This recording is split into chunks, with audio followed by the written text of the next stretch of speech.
आज हमारे special speaker जो हैं डॉक्टर जयेंद्र आचार्य जी, इस वक्त बहुत दूर स्पीच दे रहे थे, करीब करीब 50-60 किलोमीटर दूर, पर इनसे हमारा कमिटमेंट था कि नहीं, आज हम डिफेंस कॉलोनी में आपको जरूर चाहते हैं सब लोग। और सब्जेक्ट भी इनको दिया था इन्होंने ही, देशभक्तों का मार्ग। तो हम लोग बहुत ध्यान से इनकी स्पीच सुनेंगे। और जो लोग ऑनलाइन ज्वाइन किए हुए हैं, काफी बड़ा नंबर है, उन सबका बहुत बहुत स्वागत। और हम अब टाइम देते हैं 45 मिनट्स आचार्य जी।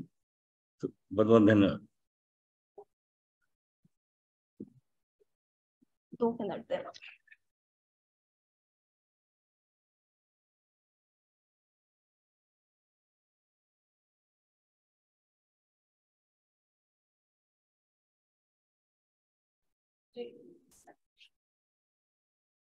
सीधे बैठ जाएंगे जहां भी आप बैठे हैं, हाथ जोड़ करके बैठे, लंबा श्वास भरें, परमात्मा के मुख्य निज नाम ओम का उच्चारण मेरे साथ मिल करके 3 बार करेंगे। ओम।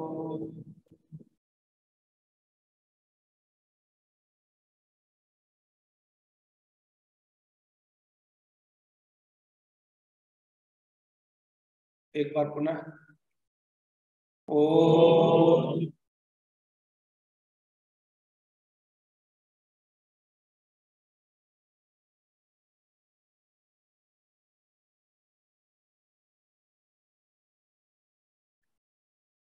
एक बार फिर से ओम।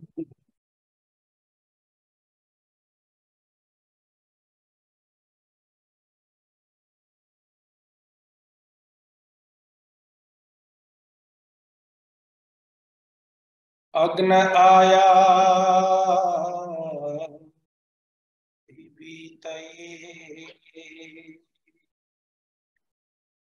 गृणानो अभ्यदा निहोता सत्सिवर ऋषि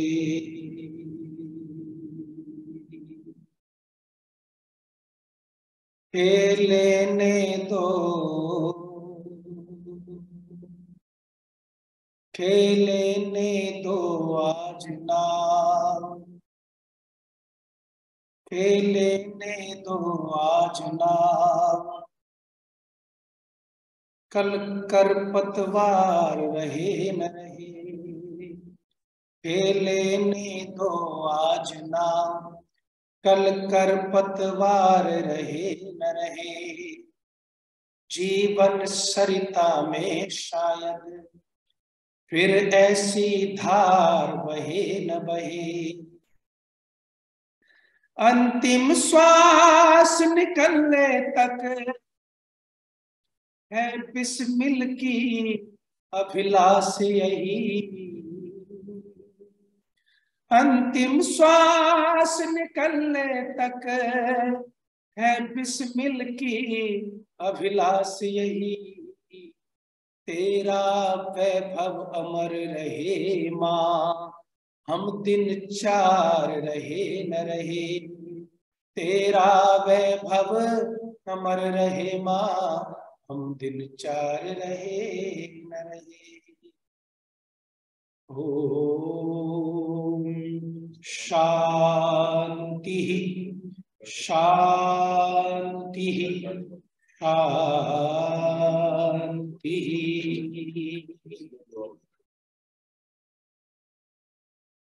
आर्य समाज डिफेंस कॉलोनी के समादरणीय प्रधान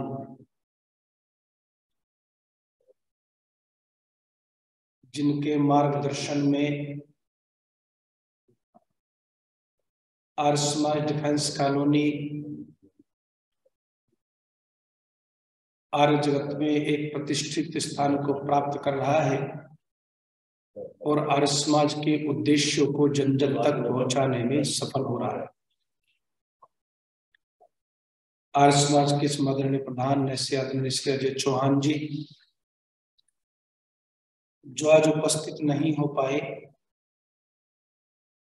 आर्य समाज डिफेंस कॉलोनी के समादरणीय संरक्षक महोदय वो भी कहीं न कहीं जुड़े होंगे। आदरणीय श्री आनंद चौहान जी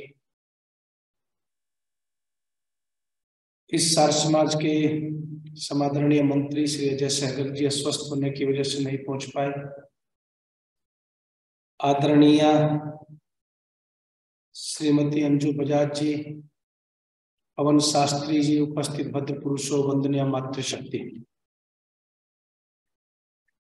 कल आपने और हम सब ने गणतंत्र दिवस मनाया। थोड़ा समय तो थोड़ी चेतना के साथ बैठेगा, स्पिरिट ठीक ठाक रहेगी और पूरे देश में बड़े उल्लास के साथ, हर्ष के साथ इस राष्ट्रीय पर्व को मनाया जाता है, मनाया जाना चाहिए। आजादी के पश्चात आजादी अधूरी थी जब तक हम दूसरों के हिसाब से चल रहे थे। आजाद तो थे लेकिन डंडा दूसरे का था, मार्गदर्शन दूसरे का था, संविधान दूसरे का था। उस संविधान को चुना, संविधान को लिखा गया और गणतंत्र दिवस के अवसर पर उसको लागू किया गया। इसलिए लोकतंत्र में गणतंत्र का बहुत ज्यादा महत्व होता है। आज देश अपने ढंग से जीता है, अपने ढंग से चलता है, सीना तान के, सीना ठोक के चलता है। हालांकि कभी कभी मुझे पीड़ा ये होती है कि कैसे वो संस्कृति जो सबसे उज्जवल रही, जहां एक से एक वीर योद्धा पैदा हुए, जहां पर न वीरता की कमी रही, न धीरता की कमी रही, न धर्म की कमी रही, न संस्कृति की, न संस्कारों की, न विचारों की, आखिरकार वो 1000 साल गुलामी झेली तो क्यों झेली? उन सब के भी उत्तर आपको मिलेंगे। लेकिन मैं सिर्फ ये कहना चाहता हूं आज इस अवसर पर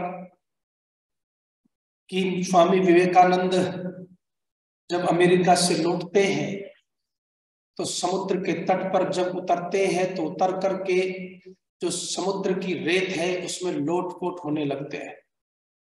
जब उसमें लोटपोट होते हैं, कुछ मिट्टी अपने ऊपर डालते हैं, कुछ जो है अपने वस्त्रों पर डालते हैं, अच्छे खासे स्वच्छ वस्त्र पहने हुए, कीमती वस्त्र पहने हुए।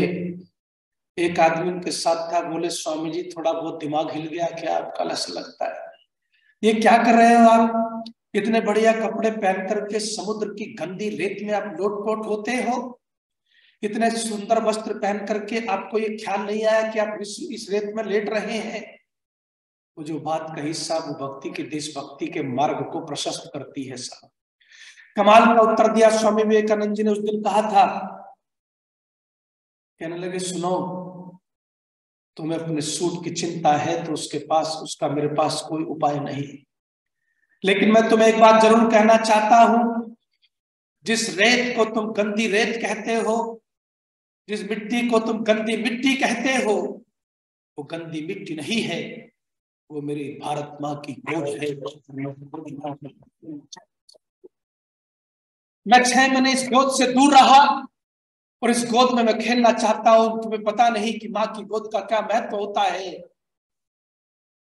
अरे एक माँ ही तो है जो गंदे कपड़ों में भी बोलो बालक को गोद। मुझे आज भी स्वामी दीक्षानंद जी याद आते हैं साहब। जरा एक शब्द जरा आनंद लीजिएगा। राष्ट्र रक्षा सम्मेलन था, दशाब्दी समारोह था और हमारे बड़े साहब आदरणीय युग दृष्टा डॉक्टर अशोक कुमार चौहान जी की शरण में मैं पहुंचा कि आपको आना है। कहने लगे थोड़ा मुश्किल है। मैंने कहा जी हम तो बालक है, लेके मानेंगे, आपको लेके जाएंगे। कहने लगे चलो ठीक है। तो आए आदरणीय श्री आनंद चौहान जी आए और मुझे तो कुछ भान नहीं था उस समय ज्यादा कि स्वामी जी का इनका कैसा गहरा रिश्ता है।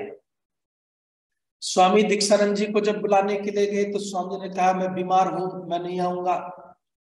फिर कहने लगे कि मैं जो है मैं नहीं आऊंगा, बिल्कुल साफ मना कर दिया, मेरी बात करवाई। मैंने कहा स्वामी जी बालक है, कोई गलती हो गई हो तो माफ कर दीजिए, आना तो आपको पड़ेगा।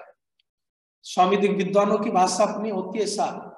स्वामी दीक्षानंद जी कहने लगे कि मैं तो बालक नहीं है चालक है। मैंने कहा जी कैसे? कभी उन्होंने आयुष्मान नोएडा की नींव रखी थी और उनको पता चल गया था कि आयुष्मान नोएडा बहुत अच्छी प्रोग्रेस कर रहा है, तो वो कहने लगे मैं तो नींव में पड़ा रह गया और तू 3 मंजिल तक पहुंच गया, बता बालक कहां से रह गया, चालक बन गया। मैंने कहा कुछ भी है स्वामी जी, आना तो पड़ेगा। एक व्यक्ति जो अशक्त था शरीर से, साहब क्या जज्बात होते हैं देशभक्ति के, ये मैं आपसे शेयर करना चाहता हूँ। जिनको हम गाड़ी में बैठा करके लाए, 2 आदमियों ने गाड़ी में सहारा दे करके उतारा, उनको ले जा करके फिर स्टेज पर भी उनको बैठाया बिल्कुल अस्वस्थ, और नंबर आना है मुख्य वक्ता का सबसे लास्ट में। और इधर श्रद्धेय आदरणीय श्री डॉक्टर अशोक कुमार चौहान जी एक तरफ थे, एक तरफ आनंद चौहान जी बैठे हुए थे और बीच में स्वामी जी थे। स्वामी जी ने कुछ लाना भी दिया कि मैं इतना काम कर रहा हूं, मैंने तुम्हें जर्मनी भेजा था आशीर्वाद दे करके, तुम आए नहीं। लेकिन मैं डॉक्टर साहब की ये बात को आज मैं दिल से नमन करता हूँ। उन्होंने कहा स्वामी जी घर बाद में जाएंगे, पहले आपके आश्रम में उसको देखने के लिए जाएंगे। ये बड़प्पन होता है साहब बड़े आदमियों का, ये वैसे ही कोई बड़ा आदमी नहीं बन जाता, बड़प्पन होता है। वो बड़प्पन मैंने उस दिन देखा, लेकिन स्वामी जी का जब नंबर आया ना, माता और सज्जनों, मेरा दिल गदगद हो गया साहब उनको सुनकर के। राष्ट्र रक्षा सम्मेलन में स्वामी जी ने बोलना शुरू किया, तो मैं सोच रहा था कि स्वामी जी थके हुए हैं, अस्वस्थ हैं, बीमार हैं, क्या बोलेंगे। लेकिन आप जानते हैं कि जब स्वामी जी ने बोलना आरंभ किया तो फिर जैसे मेघ गर्जना होती है ना, ऐसे उनकी आवाज उस स्वर में गूंजती हुई चलेगी। खचाखच भरा हुआ हॉल था वो, 11 मई का वो दिन था और बिल्कुल बहुत तेज गर्मी थी। उस गर्मी में भी लोग डटे हुए थे। स्वामी जी ने एक बात कही कि मैं तुमसे आज एक बात कहना चाहता हूं, और वो बात मैं जिंदगी में कभी भूलता नहीं। स्वामी जी ने कहा, जिस धरती माँ की गोद से निकला हुआ तुम जल पीते हो, शब्दों पर जरा दिल में जाने देना है। जिस पर उगा हुआ तुम अन्न खाते हो, जिसकी गोद में तुम खेलते हो, चलते हो, सोते हो, जूते लेकर के उसे रौंदते भी हो। स्वामी जी कहते थे, अरे कभी सुबह उठ करके उसको सजदे भी कर लिया करो, चोट भी लिया करो। ये मातृ वतन है, मातृभूमि है। इस मातृभूमि को नमन करना, इसका आदर करना, इसका सम्मान करना और देशभक्ति का जज्बा होना, यही तो जीवन की सार्थकता है साहब। अगर ये जीवन में नहीं सीखा तो कुछ नहीं सीखा। आज आपको बताता हूँ रास्ता कौन सा है, उस रास्ते को जिंदगी के हर रास्ते में तैयार करके देखना। इस सुक्ति को, इस प्रतिज्ञा को जीवन के हर मार्ग पर देखना। कभी आपके जीवन में भी संकट आए तो भी इस सुक्ति को रखना। राष्ट्र के संदर्भ में तो यह है ही, जीवन के संदर्भ में भी है साहब। अर्जुनस्य प्रतिज्ञे न दैन्यम न पलायनम। अर्जुन की 2 ही प्रतिज्ञाएं हैं। ये संस्कृति है, संस्कृति सिखा रहा हूं इस समय आपको देशभक्तों की। इसमें सब कुछ समाया हुआ, सब समाहित है इन भावों में। कहते हैं अर्जुन की 2 प्रतिज्ञाएं हैं। कौन सी? न दैन्यम न पलायनम। अगर कभी वक्त पड़ा संघर्ष का, अगर कभी वक्त पड़ा युद्ध का, अगर कभी वक्त पड़ा जो है आमने सामने टक्कर लेने का, तो कहते हैं अर्जुन की 2 प्रतिज्ञाएं हैं। वो प्रतिज्ञाएं प्रत्येक भारतीय के मन में है, मानस में होनी चाहिए। वो कौन सी है? कहते हैं न तो दीनता दिखाऊंगा और न कभी बोलो मैदान छोड़ करके भागूंगा। ये लोग है साहब जो इंसान को इंसान बनाती है, देशभक्ति के रास्ते पर लेकर के चलती है। और छोटे छोटे बालकों ने भी हमारे देश में कहा मैदान छोड़ा था, वो बलिदान हो गए लेकिन उनको कोई मोड़ न सका। कल ही तो था, लंबा कहाँ जाते हो। वीर हकीकत राय का बलिदान दिवस 1700 ईस्वी में सियालकोट में जाकर के देखिएगा साहब। अब थोड़ा धीरे धीरे चलते चले नमन करना इन आत्माओं को। सियालकोट में इसलिए क्योंकि कल ही था, कल बसंत पंचमी थी और बसंत पंचमी का शहीदी दिवस है उसका, वीर हकीकत राय का, इसलिए उनको नमन करना बड़ा जरूरी है साहब। जब वीर हकीकत राय तो बहुत बुद्धिमान बालक सा था ना माता, बुद्धिमान बालक था और संस्कृत बड़ी अच्छी सीख गया था। पिता व्यापारी थे, नाम भागमल था और भागमल कहते थे मैं कितना भाग्यशाली हूं परमात्मा। वाकई भाग्यशाली थे भागमल, इसमें तो कोई दो राय नहीं। उस समय लगे न लगे, लेकिन आज लगता है कि उनसे ज्यादा भाग्यशाली नहीं होगा कोई साहब। तो भागमल कहते थे, व्यापार करते थे कि मेरा बेटा इतना बुद्धिमान परमात्मा तुमने मुझे दिया है, इस बेटे को मैं बड़ा अधिकारी बनाऊंगा, इसको खूब पढ़ाऊंगा, इसके पास बहुत अच्छी बुद्धि है, और उसको मदरसे में पढ़ने के लिए भेज दिया। मदरसे में का माहौल दूसरा था, लेकिन मौलवी का मन जीत दिया हकीकत राय ने जी। उसको मॉनिटर बना दिया, कक्षा का प्रमुख बना दिया। दूसरे बच्चे चिढ़ने लगे। एक अनवर नाम का बालक था, उसका एक साथी था, उसने कहा आज हकीकत कबड्डी खेलेंगे। हकीकत ने कहा आज कबड्डी खेलने का कोई मन नहीं है, आज कबड्डी खेलने का कोई मन नहीं है, मुझे घर जाना है, बहुत काम हो गया स्कूल का, बहुत थक गए, घर जाना है। अनवर कहता नहीं कबड्डी खेलते हैं, कबड्डी खेलते हैं। बात जो है वो आमंत्रित करते गए, वो मना करता गया। आखिर में वीर हकीकत राय के मुख से एक शब्द निकला, माँ भवानी की कसम मेरा आज खेलने का बिल्कुल मन नहीं है। उस पर उसको अपमानित किया उस व्यक्ति ने। उसने कहा कि किसकी कसम खाते हो, पत्थर की मूर्ति की कसम खाते हो, इसको उठा करके सड़क पर फेंक देंगे तो ये पैरों में लुढ़कती फिरेगी। जब ये बात कही तो खून का उबाल साहब वो गर्म हो गया, और वीर हकीकत राय ने इतना कहा, यही शब्द अगर मैं तुम्हारी फातिमा बीवी के लिए कहूं तो तुमको कैसा लगेगा, ये शब्द उसके लिए कहो तो तुमको कैसे लगेगा। इससे ज्यादा कुछ नहीं था, लेकिन भीड़ इकट्ठी हो गई, लोग इकट्ठे हो गए, उसको बांध करके मौलवी के पास ले जाया गया। मौलवी कहाँ न्याय करता है साहब, न्याय करना तो केवल भारतीय संस्कृति सिखाती है, और जो वेद पढ़ते हैं ना वो न्याय कर पाते हैं, धरती पर कोई दूसरा व्यक्ति न्याय करते हुए देखा।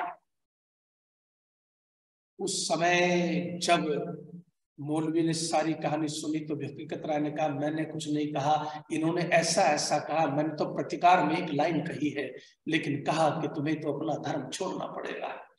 जिंदा रहने के दो ही रास्ते हैं, या तो तुम अब मुस्लिम बन जाओ, या तो फिर तुम जीवन से हाथ धो बैठोगे। बात काजी के पास भी गई साहब, बात हाकिम के पास भी गई। हाकिम के पास उनका पिता पहले से खड़ा हुआ है, प्रतिष्ठित व्यक्ति था शहर का, पहले से पिता खड़ा हुआ है। अच्छा एक बात बताइए, जब 14 साल का बालक सुबह यहाँ से वहां तक जिल्लत झेल रहा है, पिता को देखेगा तो क्या करेगा, भाग करके अपने पिता के सीने से लग गया। और जब पिता के सीने से लग गया तो हाकिम कहता है तेरा बेटा तो बिल्कुल बदतमीज है, इसने तो मुझे नमस्ते भी नहीं की। और जब पूछा मुझे गर्व होता है यार उसकी कथा सुनाते हुए, शायद लाइन आपने कभी सुनी भी ना हो, क्योंकि इस पर सामान्य एक लाइन में हम बात सुनते हैं, लेकिन मैं थोड़ा सा गहराई से बता रहा हूं।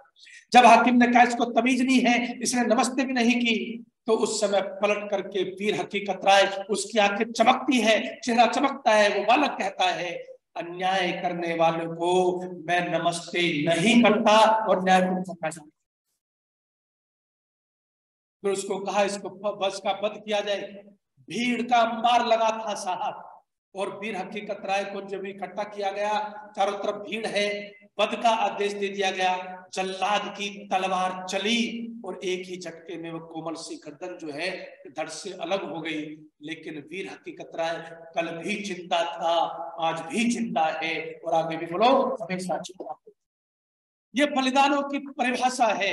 वयम तुभ्यम बलिहृता श्यामा, वेद कहता है हे माता मेरे जीवन का सबसे बड़ा सौभाग्य होगा अगर मैं तेरे लिए कुछ कर पाऊं, और वक्त पड़े तो तेरे लिए अपने प्राणों की बोलो आहुति भी दे पाऊं, तो मेरा सौभाग्य होगा। ये सौभाग्य सिखा गए ऋषि दानव। ये सौभाग्य मुझे बहुत अच्छा लगता है, जब मैं इस इतिहास को पढ़ता हूं रोंगटे खड़े होते हैं।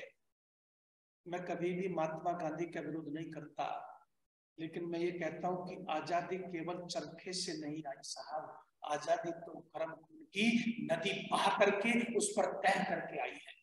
आजादी जो है गर्म खून की नदियां बही हैं, उस पर तैर करके आई है। आजादी मिली है तब जब नेताजी ने घोषणा कर दी तुम मुझे खून दो मैं तुम्हें बोलो आजादी दूंगा। वह खून कहो किस मतलब का जिसमें उबाल का नाम नहीं, वह खून कहो किस मतलब का जिसमें उबाल का नाम नहीं, वह खून कहो किस मतलब का जो आ सके देश के काम नहीं। वह खून कहो किस मतलब का जिसमें जीवन रवानी है और जो परवश होकर बहता है, बोलो वह खून नहीं है पानी है। तो इसलिए मैं कहता हूं गर्म खून से आई आजादी। इस दुनिया में सही सही खून की कीमत पहचानी थी जब सुभाष ने बर्मा में तुमसे कुर्बानी मांगी थी। बोल उठे स्वतंत्रता की खातिर तुम्हें बलिदान करना होगा, तुम बहुत जी चुके हो जग में लेकिन अब सबको मरना होगा। ये घोषणा हुई साहब, ये घोषणा हुई और आजादी के श्री चरणों में, जरा शब्दों पर ध्यान देना, आजादी के श्री चरणों में जो जयमाल चढ़ाई जाएगी, आजादी के श्री चरणों में जो जयमाल चढ़ाई जाएगी वो तुम्हारे शीशों के फूलों से सजाई जाएगी, वो तुम्हारे शीशों के फूलों से सजाई जाएगी। और एक बात देखिए क्या कमाल की कही है कवि ने भी, है वो तुम्हारे शीशों के फूलों से सजाई जाएगी। आजादी का संग्राम कहीं पैसों से खेला जाता है, आजादी का संग्राम कहीं पैसों से खेला जाता है, ये तो शीश कटाने का सौदा नंगे सिर झेला जाता है। एक बात और कहना चाहता हूं आपको, आजादी का इतिहास कहीं काली स्याही लिख पाती है जी, आजादी का इतिहास कहीं काली स्याही लिख पाती है, इसको लिखने के लिए खून की नदी बहाई जाती है, इसको लिखने के लिए नदी बहाई जाती। छोटे छोटे बच्चों ने बलिदान दे दिया, सब दो जवानों ने बलिदान दे दिया, माताओं ने, नेताजी ने जिस समय आह्वान किया ना, सारे कुंडल गहने सोने और लाइन लग गई, क्योंकि नेताजी ने कहा था सिग्नेचर करने पड़ेंगे, लेकिन सिग्नेचर स्याही से नहीं करवाऊंगा, जो सिग्नेचर आजादी के लिए करना चाहता है उसको रास्ता पता होना चाहिए। कतारें निकल गई थी नौजवानों की, खून की धार से उस पर हस्ताक्षर किए गए। ऐसे लोगों के बलिदानों से आजादी आती है।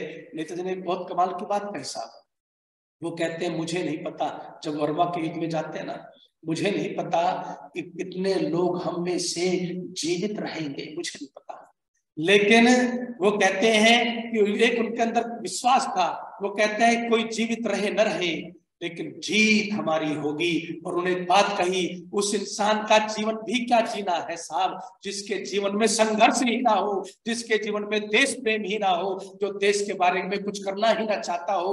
ये जज्बात लेकर के जो नौजवान बढ़े, क्रांति खड़ी हुई और उसको रास्ता दिखा गए। हम सबके वंदनीय पूजनीय जगत गुरु बोलो महर्षि दयानंद सरस्वती। मैं कभी कभी गदगद हो जाता हूँ साहब, गदगद होता हूं जब ऋषि को पढ़ता हूं, और ऋषि ने भर भर के अपना पक्ष रखा है। एक बात आपको बताऊं, आपको सुन करके लगेगा, आर्याभिविनय में वेद में किसी देश विशेष की बात नहीं, लेकिन उस समय स्वामी जी ने आर्याभिविनय लिखी और सारे भाष्य में देश और राजा पर लिखा, और उसमें कमाल की लाइन लिखी, इसे बिल्कुल अपमानित किया उन्होंने विदेशियों को। उनकी समझ में आई ये बात उनके समझ में भी आई कि ऋषिदान क्या कहना है। ऋषिदान कहते हैं, ये होता है जज्बात, क्या कहते हैं, ये भारत देश ही पारसमणि बोलो पत्थर है, ये भारत देश ही पारसमणि पत्थर है, ये विदेशी भिखारी, शब्द पर ध्यान देना, ये विदेशी भिखारी दरिद्र बार बार आकर के इस हमारे धन धान्य संपन्न देश को लूट करके ही ये धनवान बन गए, अन्यथा तो इनकी औकात हमारे देश के सामने बोलो कुछ भी कभी नहीं। ये पीड़ा उनके जीवन में थी, और ये पीड़ा हर समय छल की साल आजादी का आंदोलन चला, और उसमें सबसे ज्यादा, आज मैं इस गर्व के साथ इस बात को इस मंच से कहना चाहता हूँ, गर्व के साथ इस बात को कहना चाहता हूँ, और इस देश के प्रधानमंत्री ने भी चाहे लाल किले से न सही, डीएवी में ही सही, ये बात खुल करके कही। और अभी वो 12 तारीख को भी आ रहे हैं, तो शायद और बढ़िया घोषणाएं कुछ करके जाएंगे ऋषिदान के जन्मोत्सव का शुभारंभ करने। उन्होंने कहा कि मैं जो इतिहास पढ़ता हूँ, देश का प्रधानमंत्री कहता है साहब, मैं जो इतिहास पढ़ता हूं उसमें मुझे ऐसा लगता है कि एक ऐसे व्यक्ति जिसके सबसे ज्यादा शिष्यों ने देश की आजादी में भाग लिया और देश को आजाद कराया, उसका नाम महर्षि दयानंद सरस्वती है। इसमें कोई संदेह है क्या?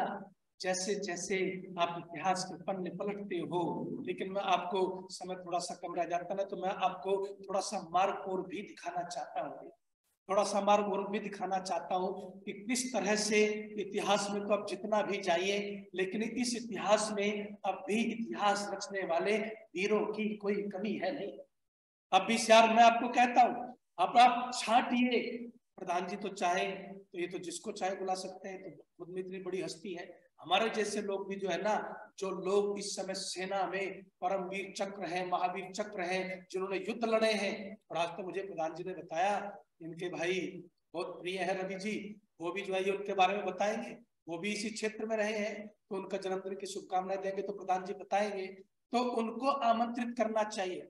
मैं रोकते खड़े होते हैं ना कि मैं एक सैटेलाइट से चित्र लिया गया साहब, जब वो वाजपेयी जी के समय में युद्ध लड़ा गया था, उसको कारगिल युद्ध कहते हैं ना, कारगिल युद्ध लड़ा गया, तो जब उस पर चोटी पर कब्जा कर लिया, बाकी साथी तो बेचारे चले, लेकिन एक नौजवान ऊपर पहुंच गया और सारे दुश्मनों को धराशाही कर दिया, और वो सब जब खत्म हो गए तो झंडा गाड़ने के लिए उसको जगह नहीं मिल रही थी।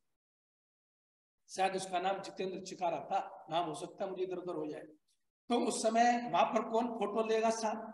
फोटो तो नेता लोग खिंचवाते हैं, वीर और योद्धा तो बोलो अपना बलिदान देते हैं देश के लिए। तो उस समय वहां पर उसका सैटेलाइट से वो चित्र आया साहब, जब वो बंजर में वहां पर कठोर पत्थर था, उस भूमि को चूमता है, उसको प्यार करता है, उत्साह में भारत मां की जय का नारा बोलता है, झंडा काटता, झंडा घड़ता नहीं, तो पाकिस्तानी सैनिक की छाती में जाकर के उस घर में झंडे को ये जज्बा है। चाहा नहीं मैं सुरमाला के बोलो गहनों में गूंथा जाऊं, सुनिए ना पुष्प के विलासा, चाहा नहीं मैं सुरमाला के गहनों में गूंथा जाऊं, चाहा नहीं मैं प्रेमी माला में विद प्यारी को बिछड़ाऊं, कि भाई जो है प्रेम वाली माला में भी नहीं जाना चाहता। चाहा नहीं सम्राटों के सब पर हे हरि चढ़ाया जाऊं, चाहा नहीं देवों पर चढ़ अपने भाग्य पर इठलाऊं। इसको मैं दूसरे स्वर में भी गा सकता हूँ, जो आप मस्ती में झूम जाएंगे, लेकिन मुझे समय का भी ध्यान रखना पड़ता ना। चाहा नहीं मैं चढ़ूं देव पर अपने भाग्य पर इठलाऊं, मुझे तोड़ लेना, बोलिए जरा, आज आनंद ले लो भक्ति रस का। मुझे तोड़ लेना उस पथ पर तुम देना फेर, मातृभूमि पर शीश चढ़ाने जिस पथ जाए वीर रने, मातृभूमि पर शीश चढ़ाने जिस पथ जाए वीर रने। ये अभिलाषा, ये जज्बात, ये भाव, ये भावना ही तो हमें देशभक्त बनाती है। लेकिन ये मार्ग जो शब्द है ना, ये मार्ग मुझे थोड़ा सा और खोलना पड़ेगा। कैसे खोलना पड़ेगा? देखिए जी, मैं ये देखता हूं कि हमारे देश में काल्पनिक देवी देवताओं की पूजा की बोलो बहुत ही परंपरा है जी। काल्पनिक देवी देवताओं की तो बहुत पूजा है, लेकिन वेद का ऋषि कहता है असली देवी देवताओं को भी बोलिए पूजना सीखिए। असली देवी देवताओं को पूजना सीखिए। तो तीन है, देशभक्ति जो है कहां से आकर के आपको ठहरती है, खड़ा करती है, उस तीन बिंदुओं को थोड़ा सा मेरा समर्थन करना साहब, और इनका प्रचार और प्रसार करना। वेद का ऋषि भी कहता है, महर्षि भी कहते हैं, सारे देशभक्त कहते हैं कि तीन बिंदु हैं जिन पर चल करके देशभक्ति के भावों का प्रचार और प्रसार आज भी किया जा सकता है। सबसे पहले वो कहते हैं अगर तुम्हें किसी देवी की पूजा करनी है तो सबसे पहले कहते हैं कि तुम जो है अपनी मातृभाषा से प्यार करना सीखो, अपनी मातृभाषा से प्यार करना सीखो। देखिए जी, महर्षि दयानंद सरस्वती ने कभी अंग्रेजी पढ़ने का, फ्रेंच पढ़ने का या विदेशी भाषा सीखने का विरोध नहीं किया। उल्टा आपको एक बात और बताऊं, लोगों को इतिहास की जानकारी कम होती है और कई बार वो कुछ का कुछ वक्तव्य देते हैं। उस इतिहास की जानकारी में मैं आपको बताऊं, उनके एक शिष्य थे श्यामजी कृष्ण वर्मा, और श्यामजी कृष्ण वर्मा की ये खासियत थी कि उनको अंग्रेजी बहुत बढ़िया आती थी। महर्षि दयानंद की जो पत्रावली छपी है ना, डॉक्टर वेदपाल जी ने छापी है, उसको मंगवा के पढ़िए। कुछ स्वाध्याय भी करना चाहिए, उससे बहुत कुछ सीखने को, समझने को, पढ़ने को मिलता है। वह बहुत सारे पत्र जो है श्यामजी कृष्ण वर्मा जी के साथ जो है जो पत्र व्यवहार हुआ ऋषि का, वो सारे वहां पर है। तो श्यामजी कृष्ण वर्मा ने इंडिया हाउस की स्थापना लंदन में की और स्वामी जी ने कहा क्योंकि तुम अंग्रेजी अच्छी जानते हो तो ये प्रचार वहां भी होना चाहिए, डंका वहां भी बजना चाहिए, इनकी काली करतूतें इनके देश में भी उजागर होनी चाहिए जो न्याय का ढोंग पीटते हैं और दुनिया पर अत्याचार करते हैं। तो अंग्रेजी का विरोध कभी नहीं किया आर्य समाज ने। आर्य समाज तो बहुत ही प्रोग्रेसिव संस्था है। दयानंद से ज्यादा वैज्ञानिक आध्यात्मिक जगत में मैंने व्यक्ति नहीं देखा साहब, और इसलिए सूर्यकांत त्रिपाठी निराला ने कलम तोड़ दी माताओं। क्या कलम तोड़ी, बहुत अद्भुत लिखा, बहुत अद्भुत लिखा। वो लेख पढ़ लेना साहब, आज जाके नेट पे डाउनलोड करके, मेरा आना सफल हो जाएगा। सूर्यकांत त्रिपाठी निराला कहता है लोग किस भ्रांति में जीते हैं। लोग ये कहते हैं कि अंग्रेजों ने हमें आधुनिकता सिखाई, लोग ये कहते हैं कि अंग्रेजों ने हमें विकास सिखाया, लोग ये कहते हैं कि अंग्रेजों ने हमें संस्कृति सिखाई, लोग ये कहते हैं कि अंग्रेजों ने हमें प्रगतिवाद सिखाया। सूर्यकांत त्रिपाठी निराला जो हिंदी का अनुपम कवि थे, सूर्यकांत त्रिपाठी निराला, वो लेख लिखते हैं ऋषिदान के विषय में, और मैं तो सिर्फ उसके एक लाइन आपके सामने कह रहा हूं। वो कहता है इस भ्रांति को अपने दिमाग से निकाल दो। सूर्यकांत त्रिपाठी निराला जोश में आकर के, उत्साह में आकर के और दिल से लाइन लिखता है साहब। मैं आज निराला जी को भी प्रणाम करता हूँ। सूर्यकांत त्रिपाठी निराला कहता है ये आधुनिकता कोट पैंट पहनने वाले अंग्रेज न सिखा गए। इस आधुनिकता को अगर कोई भारत में लेकर के आया है, इस आधुनिकता का सूर्य अगर किसी ने उगाया है तो उसका नाम लंगोटी पहनने वाला महर्षि दयानंद सरस्वती। ये विचारों से होता है, ये विचारों से होता है, ये विचार सिखा गए महर्षि दयानंद सरस्वती। स्वामी श्रद्धानंद जैसे व्यक्ति क्या लिखता है आपको पता है?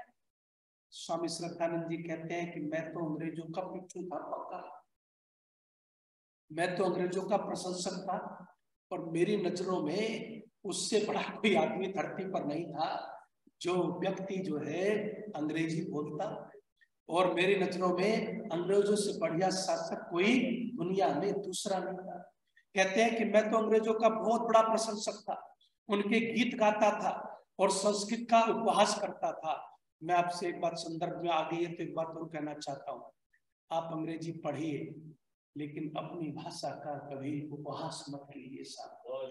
अपनी भाषा को सम्मान, निज भाषा नहीं। और मैंने पिछले दिनों बहुत सारे लोगों के हस्ताक्षर चेंज करवाए। मैंने कहा आपको जहां जरूरत पड़े अंग्रेजी में भी कर लेना, आप बड़े आदमी हैं, लेकिन आप देश से बड़े नहीं, अपनी भाषा से बड़े नहीं। अपना हस्ताक्षर अगर हिंदी में कर दोगे तो अपनी भाषा का कुछ तो सम्मान कर पाओगे। वहां कोषाध्यक्ष बैठा हुआ था आर्य समाज का जो अंग्रेजी में साइन करता था, उसने सबसे पहले आके घोषणा की कि आज से मैं सारे हस्ताक्षर, ये रसीदें सारी जो है मैं हस्ताक्षर अपने हिंदी में ही करूंगा। तो आप अपनी भाषा से, महर्षि दान ने क्या देखा कि जिस देश में एक भाषा होती है उसको ज्यादा जल्दी समझाया जा सकता है, अपने पैरों पर खड़ा किया जा सकता है, उसको एक सूत्र में पिरोया जा सकता है। अच्छा इस बात को आप ऐसे समझिए, अब जरा आपको समझा दे तो बोध की कमी है कि नहीं है। अभी पिछले दिनों प्रधान जी एक स्टेटमेंट आया तमिलनाडु से, आज मैं गलत बोल रहा हूं तो आप मुझे पकड़ लेना, बिना आधार के बाद दयानंद का चेला कहते ही नहीं कोई भी। तमिलनाडु में ये कहा गया कि हिंदी हम पर थोपी न जाए। यहाँ कोई है जो तमिल का विरोध करता है? न मैं आप करते न मैं करता, कोई नहीं करता। इसका मतलब कहीं कमी आज भी है। हम जब तमिल का विरोध नहीं करते तो फिर तुम हिंदी का जो अपनी सबसे ज्यादा बोली जाने वाली भाषा है साहब, उसका विरोध काहे करते हो? इसका मतलब बोध में अभी कमी रहेगी, अभी प्रचार और प्रसार की जरूरत है। तुम विदेशी भाषाओं को तो सम्मान दे रहे हो और अपनी भाषा का विरोध कहते हो थोपी ना जाए, जबकि थोपने वाली तो कोई बात भी गृहमंत्री जी ने ऐसी खास कहीं नहीं की। तो ये अपनी भाषा का असम्मान कभी भी नहीं होना चाहिए। भाषा से सम्मान करना, उसको सीखना, उसको पढ़ना बहुत आवश्यक है साहब। आगे चलता हूं तेजी से। अपनी संस्कृति से भी प्यार करना सीखो। अपनी संस्कृति को छोड़ करके जब जो है अब संस्कृति में जाता है ना, उसके कितने भयानक परिणाम होते हैं। अरे हमारी संस्कृति ब्रह्मचर्य की संस्कृति है, हमारी संस्कृति यज्ञ की संस्कृति है, हमारी संस्कृति संयम की संस्कृति है, हमारी संस्कृति तप की संस्कृति है, हमारी संस्कृति जो है वो प्रेम की संस्कृति है, हमारी संस्कृति सहिष्णुता की संस्कृति है। और जब जब ये टूटा कितने कितने दुष्परिणाम जब संयम का बांध टूटता है आपको झेलने पड़ते हैं। आप इसको अच्छी तरह से जानते हैं साहब, इसको अच्छी तरह से जानते हैं, कहने की उसकी आवश्यकता नहीं है। तो इस संस्कृति से प्यार करना अपने, मैं कहता हूं आप कोट पैंट पहने हुए बहुत अच्छे लगते हैं, उसमें कहीं कोई हम किसी उस तरह के लोग है ही नहीं, वो पहनिए। अब तो मैंने भी सूट सिलवा लिया, कभी पता नहीं कब नंबर आएगा पहनने का। इस बार मैम ने कहा, चेयरपर्सन मैम ने कहा बहुत धोती कुर्ते पहना दिए, एक सूट सिलवाती हूँ। मैंने कहा ठीक है जी, वो चीज नहीं है। लेकिन प्यार अपनी से भी, बोलो तो सही, होना चाहिए, उससे भी प्यार होना चाहिए। उसको कोई आ जाए तो और इज्जत बढ़ जाए, सम्मान बढ़ जाए। आपको एक बहुत बड़ी घटना सुनाता हूँ। गोलमेज सम्मेलन में जब महात्मा गांधी जाते हैं ना, देखिए साहब, निंदा के लिए जो काम, स्वामी विवेकानंद ने एक लाइन लिखी जो मुझे बहुत प्रिय लगती है। उन्होंने ये लिखा है कि तुम बड़े भाग्यशाली हो कि लोग तुम्हारी कमियां निकाल रहे हैं, इसका मतलब तुमने कुछ तो किया है, जो कमी निकालने का लोगों को मौका रहा है, कुछ तो किया है, क्योंकि तुम भाग्यशाली हो कि लोग तुम्हारी कमियां निकाल रहे हैं। लेकिन तुम जो है अपने रास्ते पर चलते जाओ, कमियां निकालने वालों से कभी घबराना मत, परेशान मत होना, उस पर चलते जाना। कमियां निकाल लेना तो बहुत बड़ी बात है, लेकिन वो चट्टान जैसा आत्मविश्वास दिलाना आसान काम नहीं है। गोलमेज सम्मेलन में घुटने से ऊपर की धोती पहन के और ऊपर एक चादर ओढ़ करके महात्मा गांधी जी पहुंच गए साहब। महात्मा गांधी का नाम इतना बड़ा था कि अंग्रेजों को लगा अगर ये यहाँ धरने पे बैठ गया ना लंदन में, तो आज ही देश जो है खाली करना पड़ जाएगा। इतनी भीड़ उनको देखने के लिए उमड़ी थी साहब।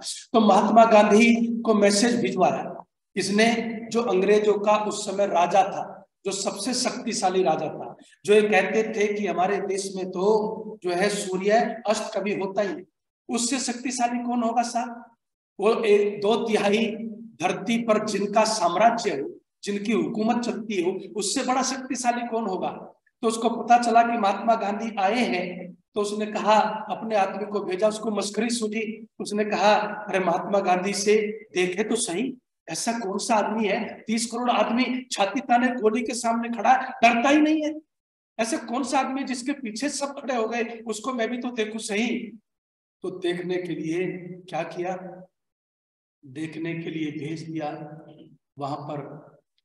तो उसने संदेश दिया कि आपसे राजा साहब मिलना चाहते हैं, लेकिन शर्त क्या है कि कोट पहन करके, हैट पहन करके, टाई लगा करके, बूट पहन करके आपको आना है। तो महात्मा गांधी समझदार थे, तो महात्मा गांधी ने मना नहीं किया, बोला ठीक है। और उधर आने की तैयारी हो गई।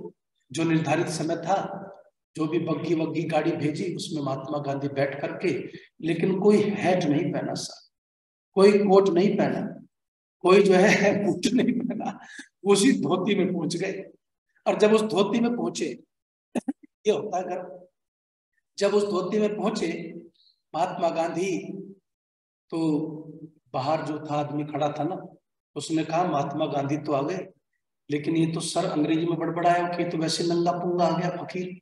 वो कहता उस फकीर को बुलाओ, कहने लगे ऐसे आ गया। उसने सोचा तो लोग और मजे लेते हैं, उसने कहा भेज दो अंदर। तो राजा थोड़ा मजाक के मूड में था, उसने कहा रे इंडियन फकीर, तुम्हारे पास कपड़ा नहीं है पहनने को, तुम नंगे ही चले आए यहाँ पर मुझसे मिलने। उसकी आंखों में आंखें डालकर, उसकी आंखों में आंखें डालकर, जो दुनिया का सबसे शक्तिशाली सम्राट अपने आप को समझता था उस समय, जिसके चलाने से दुनिया चलती थी, उसकी आंखों में आंखें डालकर, मुझे लगता है सारे महाराणा प्रताप से लेके सब वीरों की आत्मा उस दिन महात्मा गांधी के अंदर घुस गई होगी, ऐसा लगता है। कभी कभी तो ऐसा लगता था कि 2 महात्मा गांधी देखते हैं, एक कुछ और है, एक कुछ और है। लेकिन उस दिन तो कमाल कर दिया, उसकी आंखों में आंखें डाल करके महात्मा गांधी ने कहा तुम मुझे कपड़े की बात करते हो, मेरे सारे देश के कपड़े चुरा करके तो तुमने पहन लिए हैं, हमारे तुम जैसे चोर रहेंगे तो फिर कपड़े बचेंगे कहाँ? इस बात को सुन करके उसकी गर्दन साहब नीचे हो गई, दोबारा कुछ बोलने की हिम्मत नहीं। ये जो चीज है, ये चीज आपको सिखाती है कि मातृभाषा से, मातृ संस्कृति से और मातृभूमि से किस तरह से प्यार किया जाता है। मातृभूमि के लिए वो जज्बा होना चाहिए जहां इंसान सब कुछ कुर्बान करने को तैयार हो जाता है। अपनी मातृभूमि से प्यार नहीं किया तो फिर जीवन में क्या किया? मातृभूमि से, देश से प्यार नहीं किया तो क्या किया? मैं हमेशा कहता हूं जिंदगी उसकी सफल है साहब जो अपनी मातृभूमि से बोलो प्यार करना जानता है। और इसलिए मातृभूमि से प्यार की जब बात आती है तो दयानंद सिखाते हैं हमें प्यार करना।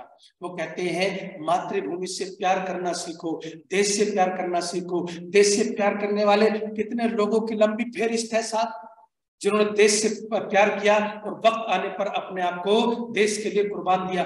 परिवार के परिवार, भाई के भाई, सबके सब चले गए। कैसे कैसे अत्याचार लोगों ने सहे। नवंबर में मैं था एक जगह और गुरु तेग बहादुर का ये जज्बात तब आता है साहब जब बिल्कुल ऐसा होता है कि वाह बस देश से आगे कुछ नहीं चाहता। गुरु तेग बहादुर का उसमें वो आता बलिदान दिवस, और जब मैं था उसमें तो उसी दिन मेरा प्रवचन था कहीं पर, और मैंने उस घटना को पढ़ा तो सही बताऊं 2 घंटे तक मुझे पसीना आया रहा साहब कि कैसे कैसे लोग हुए हैं। जब कश्मीर में, आज भी तो कश्मीर पता नहीं कैसा कश्मीर है, अभी मेरा एक साथी वहां गए हुए, कहता जी पर ये लगता ही नहीं है भारत है, मिलिट्री मिलिट्री है, मिलिट्री के साय में घूम रहे हम तो। मैंने कहा चलो घूम तो रहे हो, जा तो रहे हो, ये परिस्थितियां तो कुछ बनी है। तो ये कश्मीर जो है जब हिंदुओं पर अत्याचार पराकाष्ठा पर पहुंच गया ना साहब, जब हिंदुओं पर अत्याचार पराकाष्ठा पर पहुंच गया तो उस समय जो है हिंदू जो है गुरु तेग बहादुर के पास आए और आकर के कहा न बच्चों को छोड़ते हैं, न महिलाओं को छोड़ते हैं, न आदमियों को छोड़ते हैं, न धन छोड़ते हैं, न संपत्ति छोड़ते हैं, इन्होंने तो हमारा जीना तुम्हार कर दिया। ऐसा उनकी आकृति सुन करके गुरु तेग बहादुर की आंखें भरती हैं और भर करके वो रात्रि के समय बैठ करके गुरु तेग बहादुर जो है वो बैठे बैठे सोच रहे हैं, विचार कर रहे हैं, चिंतन कर रहे हैं। और जब चिंतन कर रहे हैं तो उनका जो है बेटा था गोविंद सिंह, गोविंद सिंह जब खेलता हुआ उनके पास जाता है, उसने पूछा पिताजी क्या हुआ? उसने पूछा पिताजी क्या हुआ? तो कहते हैं कि बेटा अत्याचार सीमा पार कर रहे हैं, मुझे लगता है कि अब किसी महापुरुष को इसके लिए बलिदान देना पड़ेगा। क्या बात है, ऐसे बेटे भी तो भगवान देता है ना। गोविंद सिंह क्या कहता है अपने पिता से आपको पता है? वो कहता है गुरु पिताजी आपसे बड़ा महापुरुष कौन है इस समय जो बलिदान देगा? आप दूसरे के बारे में क्यों सोचते हैं, आप अपना ही बलिदान देने की बोलो तैयारी। इस बात को सुन करके वो पिता गदगद हो जाता है और गदगद होकर के कहता है बेटा तूने मुझे जान की आंखें दे दी, तूने मेरी आंखें खोल दी, मैं दूसरों के बारे में सोच रहा था, बलिदान तो खुद देना पड़ता है। और उसने कहा कि ठीक है औरंगजेब को संदेश भिजवा दो, औरंगजेब को संदेश भिजवा दो, ये सब लोग हिंदू बन जाएंगे। उनको ये कहा गया था 5000 लोग आए थे वहां से कि या तो तुम हिंदू बन जाओ या काट दिए जाओगे। तो उन्होंने कहा उस समय गुरु तेग बहादुर ने कहा कि इनसे जाकर के कह दो कि मुझको मुसलमान बना लेगा तो सारे मुसलमान बन जाएंगे। औरंगजेब खुश हो गया, वो सोचने लगा कि एक आदमी को साधना ठीक है, एक आदमी के बनने से तो बड़ा आसान काम हो गया है, तो बड़ा प्रसन्न हुआ। उसने अपने सैनिक भेजे साहब, सीखचे की जो है लेकर के सैनिक जो है वहां पर पहुंचे, और जब सीखचे लेकर के वहां पर पहुंचे तो उनको सीखचे वाली कैद में लेकर के आए। उनके साथ 5 लोग आए और वो 5 लोग सर पर कफन बांध करके आए थे। आपको मैं बताऊं, वो 5 लोग सर पर कफन बांध करके आए थे। जब औरंगजेब के पास आए तो औरंगजेब ने बहुत कहा आप मुसलमान बन जाइए तो ये रक्तपात रुक जाएगा, खून की नदी जो है वो बहेगी नहीं। लेकिन गुरु तेग बहादुर ने कहा कि औरंगजेब तुझे पता ही नहीं कि तू बात किससे कर रहा है, तू जानता ही नहीं है कि तुम्हारा मुकाबला किससे है। औरंगजेब दुनिया की कोई ताकत नहीं, तेरे पास कोई अस्त्र नहीं, शस्त्र नहीं, कोई बंदूक नहीं, कोई तलवार नहीं, जो गुरु तेग बहादुर को और उसके साथियों को डरा सकती हो और उसे धर्म परिवर्तन करवा सकती हो। और कमाल देखिए साहब उस समय क्या होता है कि सबसे पहला जो उनका शिष्य था ना, उसकी गर्दन पर नहीं सर पर आरा रख करके चलाया गया। आप सोच सकते हैं, एक सुई को बर्दाश्त नहीं कर पाते, जब सर पर आरा रख करके चला और शरीर 2 हिस्सों में कटने लगा, उनकी धारा बहने लगी, तो उस समय औरंगजेब ने गुरु तेग बहादुर से पूछा, मेरे शब्दों को याद रखना, मैं केवल देश प्रेम की बात कर रहा हूँ, हिंदू मुस्लिम की नहीं कर रहा, देश प्रेम की बात कर रहा हूँ, धर्म प्रेम की, न्याय की, सत्य की बात कर रहा हूँ। तो जब उनसे पूछा गुरु तेग बहादुर से, औरंगजेब कहता है गुरु तेग बहादुर देख रहे हो इसका क्या हाल हो रहा है, अपना धर्म अभी बदलोगे कि नहीं बदलोगे? आज नमन करता है उस महान आत्मा को। उसने गरजते हुए कहा था, मुझसे क्या पूछता है, पहले तो उससे जाकर के पूछ ले जिसके ऊपर तू आरा चला रहा है। अभी तो वो भी मुस्कुरा रहा है, तो मेरा नंबर कैसे है मेरे पास। ये जज्बात होते हैं, ये प्रेम होता है। और फिर दूसरे को उबलते खोलते कढ़ा में डाल दिया गया। उससे फिर वही प्रश्न पूछा, कढ़ा में जल रहा है लेकिन मुस्कुरा रहा है साहब, क्या देशभक्ति है, क्या प्यार है दुनिया से, अपनों से क्या प्यार होता है। और देशभक्त जब कढ़ा में उबल रहा है तो कहता है, गुरु तेग बहादुर अब भी विचार कर ले। कहता है, औरंगजेब तू पागल है, तुझे ये दिखाई नहीं पड़ रहा कि कढ़ा में भी मुस्कुरा रहा है? ऐसा तूने कोई दूसरा आदमी धरती पर देखा क्या? ऐसा कोई देखा क्या? अभी तो यही बदलने को तैयार नहीं। तीनों को, चारों को, पांचों को अलग अलग अत्याचार किया लेकिन कोई न बदला। इस देश में ये सिखाया गया है कि हमें न भागना है, बोलो नहीं, रास्ता छोड़ना है। अपनी मातृभूमि से प्यार मर्यादा पुरुषोत्तम श्री राम ने करना सिखाया। अपनी मातृभूमि से प्यार योगेश्वर कृष्ण ने करना सिखाया। अपनी मातृभूमि से प्यार महर्षि दयानंद सरस्वती ने करना सिखाया। सब लोगों ने अपनी मातृभूमि से प्यार करना सिखाया है। अपनी भाषा से, अपनी संस्कृति से, अपने देश से प्यार करो ना साहब। और ये लिखा था कभी बिस्मिल ने। 1-2 मिनट प्रधान जी ले लेता हूँ, अब थोड़ा भाव ज्यादा खिलौने मार रहा है। न चाहूं मान दुनिया में, न चाहूं स्वर्ग में जाना, मुझे हो प्रेम भारत से, रहूं भारत का दीवाना। क्या जज्बात है साहब। न चाहूं मान दुनिया में, न चाहूं स्वर्ग में जाना, मुझे हो प्रेम भारत से, रहूं भारत का दीवाना। आपकी भी आवाज मिलनी चाहिए। मुझे हो प्रेम भारत से, रहूं भारत का दीवाना। भवन में रोशनी मेरे रहे हिंदी चिरागों की। भवन में रोशनी मेरे रहे हिंदी चिरागों की। कि जिसकी लो पे जलकर खाक हो बिस्मिल सा परवाना। कि जिसकी लो पे जलकर खाक हो बिस्मिल सा परवाना। और 4 लाइनें बोल करके विराम दूंगा, समय का मैं अतिक्रमण नहीं करता। आपकी आवाज मेरी आवाज के साथ मिलनी चाहिए। प्यास बिन नीर पीने से क्या फायदा, प्यास बिन नीर पीने से क्या फायदा।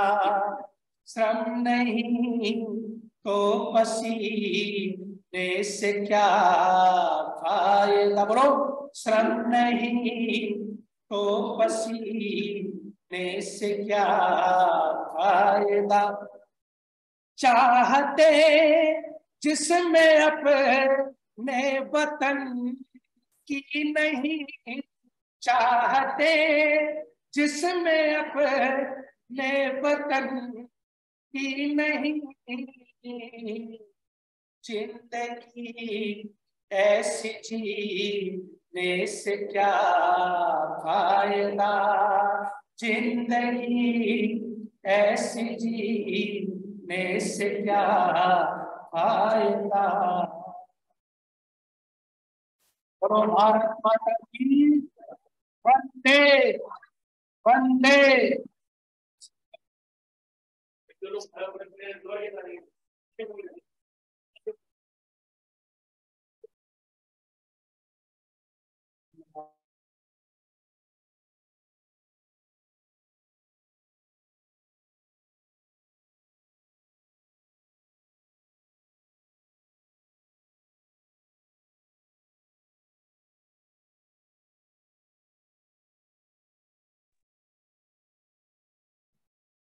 हाँ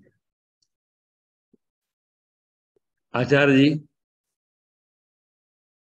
मैंने जब आपसे बात की थी कि मैंने कहा जरा तड़कता भड़कता जरा आपकी स्पीच होनी चाहिए, तो इसमें आचार्य जी ने 100 की जगह 200 का सुनाई मेरे को। और बहुत मजा आया। मैं चाहता हूँ एक बार फिर ताली बजे आचार्य जी के लिए। बहुत ही जो आज का सब्जेक्ट हमारा था उसको ये था कि अभी 1 घंटा और स्पीच चलती रहे और हम सब लोग सुनते रहे।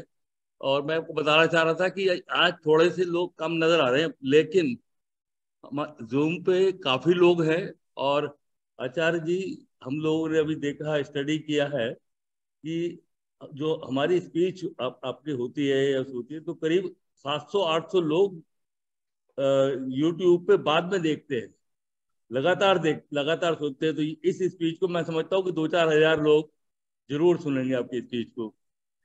तो बहुत ही बिल्कुल सही कह रहे हैं भाई साहब, मैं गजब के। एक आज से पहले जो आज हमारे जन्मदिन का आशीर्वाद दिया जाए, उससे पहले मैं एक बारे बताना चाह रहा था, क्योंकि ये राष्ट्रभक्तों का मार्ग है। तो मैं बताना चाह रहा हूँ कि जो हमारी बहन इंदु चौहान, उनका बेटा ग्रुप कैप्टन रवि चौहान, तो वो 15 जनवरी को उसकी शादी हुई, कुछ 2-3 डेकेड पहले। तो शादी के बाद वो घर आए, जैसे होता है, तो उधर से मैसेज आ गया कि साहब आपको ज्वाइन करना होगा फौरन, तीसरे दिन चौथे दिन। आप सब लोग, काफी लोग जानते हैं, कैप्टन कर्नल साहब बैठे हैं कि कैसे कैसे कैसे मैसेज आते हैं। तो शादी थी, तो वो ये भी कह सकते थे कि भाई नहीं, 10 दिन बाद ज्वाइन करेंगे, किसी तरीके से करेंगे, क्योंकि उस वक्त तो उसी दिन आपको उन्होंने ज्वाइन किया। और अगले दिन ही उनको अपने फाइटर प्लेन लेके लाहौर के जो एयरपोर्ट है उसकी फोटो खींचने के लिए भेजा गया। और ये कहा कि बिल्कुल जमीन को टच करके जाना, क्योंकि अगर वो ऊपर उनके रडार ने उसको पकड़ लिया तो ये बात 30 साल पहले की, 28-30 साल पहले की है। तो उन्होंने कहा कि अगर आपने फोटो अगर पहले नीचे के लिए तो वो उड़ा देंगे आप। तो फिर भी ये गए और पूरी बहुत अच्छी फोटो खींच के लेके आए, क्योंकि उस वक्त ये सब फैसिलिटीज नहीं थी जब ये। और उसके अलावा एक और बात मैं आपको बताना चाह रहा हूँ। ग्रुप कैप्टन रवि चौहान, जो हमारी बहन इंदु चौहान जी के बेटे हैं, तो अपना प्लेन उड़ा रहे थे वो। तो प्लेन उड़ाते वक्त उनको प्लेन का इंजन जो है बंद हो गया। तो नीचे से मैसेज दिया गया उनके ऑफिसर ने कि आप प्लेन से जंप कर जाओ और अपनी लाइफ बचाओ। तो रवि ने कहा, मेरा भांजा है तो मैं तो रवि कहता था उसे, तो रवि ने कहा कि नहीं, मैं इस प्लेन को वापस लेके आऊंगा, इससे करीब हो सकता है 60-70 करोड़ रुपए हमारे बच जाएं। तो देशभक्ति की मैं वक्त बता रहा हूँ। तो वो प्लेन लेके जमीन पे आए, आप ये प्लेन पलट गया, 3-4 बार पलटा, बेहोश हो गए। प्लेन से लोगों को निकाला गया, उसको जितना बचा सकते थे, उसकी इंजन को बचा सकते थे, बचा लिया गया। और वो बेहोश हो गए थे। जब उसको थोड़ी देर बाद होश आया, कुछ हुआ शाम के टाइम, तो उसको उसको लेके गई, चलो भी तुम अपने मैस में चलो। तो मैस में इतना बड़ा एक बैनर लगा हुआ था, हैप्पी बर्थडे रवि चौहान। तो रवि चौहान हैप्पी बर्थडे का नहीं था, पर कहते कि तेरा तेरा जन्म खत्म हो गया था। जिस तरीके से तेरा जैसे प्लेन में वो हुआ है, और जिस तरह से तुमने बचाया है अपने आप को, तो ये प्लेन को बचाया है, तो तुम्हारा तेरा जन्मदिन, तो उसे हैप्पी बर्थडे। तो अब कल ही हमने अजय अजय सहगल जी ने और हम लोगों ने उनको मैसेज भेजा था बर्थडे का। उनका 25 जनवरी को उनका बर्थडे होता है। तो उसको बर्थडे का उन्होंने एक मैसेज दिया है। मैं चाह रहा था कि ज्योति पढ़ के सुनाए कि वो उन्होंने क्या लिखा है। ज्योति? हाँ।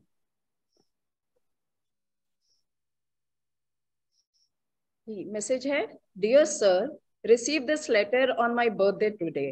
I was literally in tears to feel the love and concern of this great establishment, Arya Samaj Defense Colony. I have no word to express my gratitude to the flag bearers and all the members of Arya Samaj Defense Colony. Regards.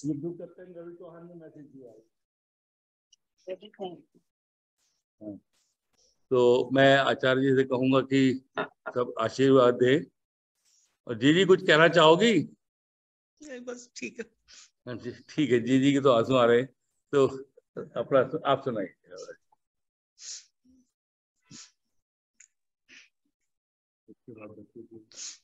Arya Samaj defence colony के संस्थापक प्रधान जी, founder president साहब की ये व्यवस्था है, ये उनका आदेश है कि जितने भी हमारे आर्य समाज के मेंबर्स हैं, आर्य समाज से जुड़े हुए हैं, उनका जन्म दिवस होता है तो हम समस्त जन, सत्संगी जन, विद्वान जन मिल करके और उनके सुखमय लंबी आयु की प्रार्थना करते हैं। तो इस क्रम में आदरणीय श्रीमती संध्या चौहान जी, E27 डिफेंस कॉलोनी, जो कि आप आनंद चौहान साहब की सुपुत्री हैं। श्री अखिल चौहान जी, E27 डिफेंस कॉलोनी, आप आदरणीय अरुण चौहान साहब के सुपुत्र हैं। Doctor Jai Verma ji, C372 defence colony. Shri BS Gupta ji, A1 defence colony. Shri Ravi Chauhan ji, group captain, जिनकी अभी आप चर्चा आदरणीय प्रधान जी के द्वारा सुन रहे थे। हम समस्त जन्म दिवस मना रहे हमारे जो आज के जन्म दिवस के यजमान हैं, उनके लिए सुखमय लंबी आयु की कामना करते हैं। ईश्वर लंबी आयु दे, आप स्वस्थ रहें, निरोग रहें, जीवन की समस्त खुशियों को, समस्त प्रसन्नताओं को और अपने बड़ों के द्वारा जो आपको उत्तम शिक्षा प्राप्त हुई है, उत्तम संस्कार प्राप्त हुए हैं, इसी प्रकार से अपने जीवन में आप आगे बढ़ते रहें, देश का, राष्ट्र का नाम रोशन करते रहें। ऐसी विनय करते हुए परमात्मा से, ऐसी प्रार्थना करते हुए विशेष मंत्रों के द्वारा आपको जन्म दिवस के द्वारा आशीर्वाद प्रदान किया जा रहा है आर्य समाज के समस्त सत्संगी जनों के द्वारा।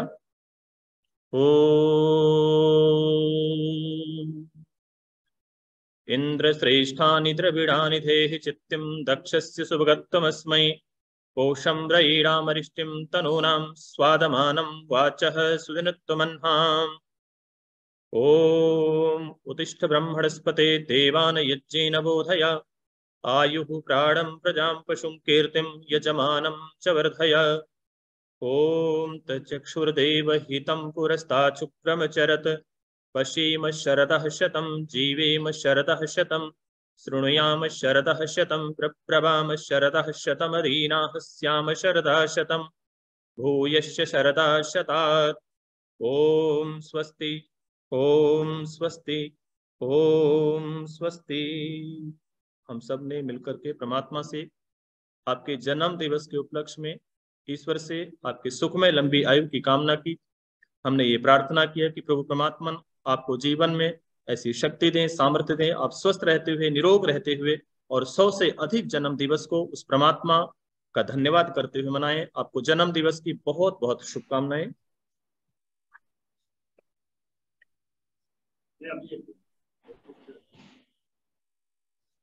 जी, आप सभी का बहुत बहुत धन्यवाद।